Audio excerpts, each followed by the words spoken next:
Cory Booker last night. He delivered a marathon speech in protest of President Trump that broke the previous record for the longest filibuster in the Senate speech ever, clocking in at 25 hours and 5 minutes. He did not sit, exit the chambers, eat, or use the bathroom. Okay. So, and apparently he dehydrated himself beforehand. He gave an interview saying that he drank water for a day before. Some people are calling this their moment of hope for Democrats. Frank Luntz, who hasn't been right about an election since 2012, is saying this. So I just want to put that out there that I don't think that man knows what he's talking about, but we're going to show a clip of him anyway. Number 2. What Cory Booker did over the last 24 hours may have changed the course of political history. And number 3. I watched a lot of it.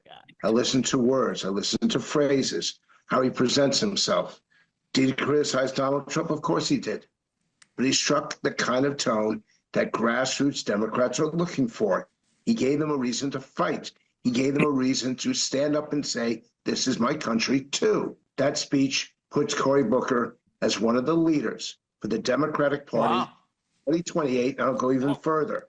If you ask Democratic senators right now who they'd rather have lead them over the next 3 years, they would choose Cory Booker over Chuck Schumer. That's how significant today was. Yeah, okay. And just in case anybody missed it, we're going to show a very short clip from Cory Booker's speech last night. He promised to lower your grocery prices, they're higher. He promised, I'll be a better steward of the economy. It's worse than we inherited.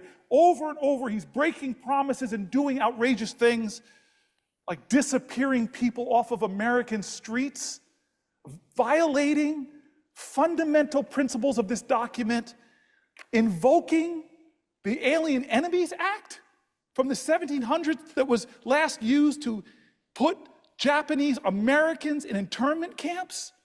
Do we see what's happening? How much is enough? All right, so I don't trust any man who dates Rosario Dawson and lets her go and get away. So I'm just gonna put that out there. I don't trust his judgment. I've seen that, met her twice in person. One of the most stunningly, and I mean, what are you doing anyway? She's the coolest, they dated and they are broken. Like what? Anyway, I want to know what did you guys make of this? I don't have time for this. I don't have time for it. I think it's performative. I'm not that interested in you like dehydrating yourself not to go to the bathroom. I just think that's strange. And I just think this is performative. And I honestly think Frank Luntz should maybe retire because I think his analysis is so off. Someone would pay that hair dye guy though for Frank Luntz. Sweet. I don't believe that he dehydrated himself in advance. I think he just didn't want to answer a million questions about what kind of diaper he was wearing. That's very reasonable. I'll take that. I think he had a situation. All right, we talked about this on the Foreign Report. We recorded today, and there was a few okay. things. Hang on, let Meghan get herself. No, it's really. I hope he wore a diaper. I do. I just assumed that was. I assumed it was a diaper. I figured it was a diaper situation. What else are we doing here? What else is he gonna do? How else are you gonna stand there for 24 hours? I can't believe My brother has done very long, like 15-hour surgeries without going to the bathroom, but there's like a lot of adrenaline, I guess, so it's possible to go a long time, but I can't sit here and talk to you for 7 minutes without drinking my water bottle. So how is he? No, come on. Let's all be grown up. We live in California. We drink water bottles. Real. All right. Do you guys believe that he's the future of the Democratic Party and he has parachuted to the top of the list? He said, no, Frank Luntz goes, people would view him better than Chuck Schumer. No shit. My everybody hates Chuck Schumer. Toenails are better than Chuck Schumer. Okay. Okay. Give me a break. Chuck Schumer. Listen, okay, we talked about this on the Foreign Report today, and I had a few thoughts on it. First, I was like, this is like in hockey when the enforcer comes out and punches a guy in the face to like change the vibe, change the energy in it. And my buddy Marcus was like, this is more like when they're like chanting in the stands. So it's like, oh, Cory Booker was kind of like the organ player, getting everyone excited. Yes. Okay. Yes. But and there is a certain amount. It's technically a performance. It's a 25-hour performance. I totally get that. There's a certain amount. And I understand that there's a little bit of hope there. But what I think is super important, I don't want to lose this fact, is that he wiped Strom Thurmond off the history books. A avowed segregationalist who, do we remember what he was filibustering? The 1957 Civil Rights Act. So for that alone, not good. Thank God he did it. But I'll tell you what, Cory Booker did more for veganism than he did for the Democratic Party's strategy. with that filibuster, because you can't do that unless you're a vegan. I mean, the memes about it were pretty good. I sent one to Megan yesterday.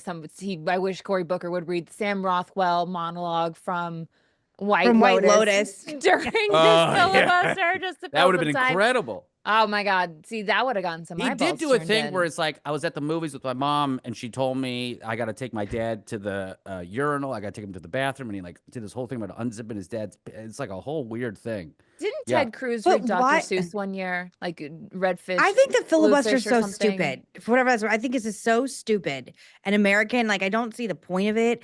I know that it's like something that like Senator Kirsten Sinema, you do. It's very like a look at me and attention grabby. It's so at its core American. I love it so much. When Cory Booker ran for president last time, I just remember interviewing him and being like, this man is so sublimely unimpressive in person, and that he fit a very specific time. I'm sorry, it's true. I'm not gonna like sugar Miranda's face, but like that he fit like a very specific moment in time in the pre-Trump years, which was much more hopeful, much more idealistic, much more like, I'm going to tell you like great platitudes and poetry to talk about politics. And then obviously we have Fast and Furious Tokyo Drift, which is, I'm still going to say that's the theme of American politics in 2015. It's like the badder, crazier, more intense sequel. And I just don't think he fits any of that. I don't know why he would be leader. Smile. Yeah. But like also we need fighter, like not we, I mean you, my Democrat friends, need fighters. You need people who are going to rip the jugular out, who are going to come for, this stuff. And I just don't see this man who, again, like I think is actually a poet being the person to do it. Do you disagree? Facts win arguments, passion wins elections. And the Republican Party has figured out the passion stuff, or the MAGA have figured out the passion stuff. Meanwhile, the Democrats are like, but the facts. And I get it. I went to law school. That's unconstitutional. Yeah. I love facts. I love winning an argument, right? But there's three ways to win an argument. You can win an argument on your merits. My argument's better than your argument. You can win it by destroying the other person's argument. That argument's bad. Or you can destroy the playing field. And that's what MAGA has done. They destroyed the playing field, and they got everyone excited about it to burn the whole thing down. And look, here we are. We're going to have a liberation day today from low prices. That's what we're going to get liberated from. Ever having a low price on anything ever again. Go ahead, Miranda, and then I want to. Oh no, I was just piggyback of that. Complaining. Who do you really quick before we move on? Who do you guys like? Anybody in the Democratic Party you think is the future? Anybody you like? My wife. My child. I would vote for Cosmo. I also like your wife. Yeah, I know. Everybody likes your wife, Cena. I was like Jasmine Crockett, and then last week she blew that up. So and then she made fun of paralyzed people, and Miranda's like, "I'm done, thank you." Well, I wouldn't say that I'm done. I wouldn't say I'm done. Donald Trump also makes fun of paralyzed people, and he got to be president. Maybe for a third time.